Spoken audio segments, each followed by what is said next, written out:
Достор, кандайсыздар? Бүгүн биз Баку шаарында, Баку шаарынын эски шаардын ичинде шаар бар экен, эски шаар деп коет экен, ошол жерде отурабыз.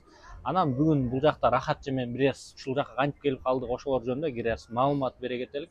Рахат эже, ассалам алейкум. Биринчиден, Баку шаарына куш келипсиз. Экинчиден, Баку шаарына кантип келип калдыңыз? Кандай жолдор болду? Ким спонсор болду? Же өзүңүздүн акчаңызга алып келдиңизби? Ушул жагы боюнча айта кетсеңиз.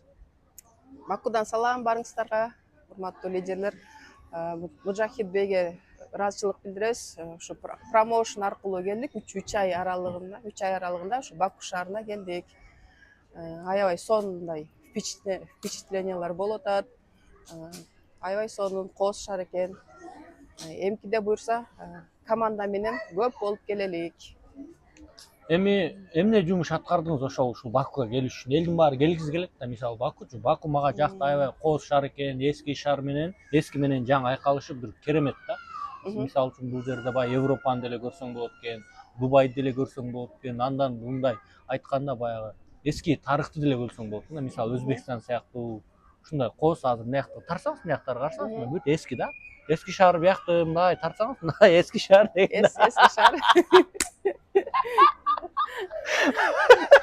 Ушинтип тартабыз да биз видеолорду, операторлор вообще күчтүү. Отурганыбыз мындай килемдер, кыйма килемдер. Аябай сон. Биз бул жерден эң биринчи жана Андрей Миронов, Юрий Никулин аткарган «Бриллиантовая рука» кино тасмасын ушул жерде тарткан экен, могу эски шаарда. Ошонун кезигип, ошол жерди көрдүк эң биринчи. Эски шаарды көрдүк.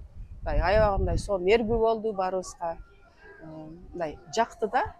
Андан кийинки партнерлорго, кийинки адамдарга биз көрүп атам адамдарга эмне дейт элегиз? Ошону айтыңызчы. Сөзсүз түрдө келиңиздер, мындай өзүңүздөргө максат коюп туруп эле келе бериңиздер.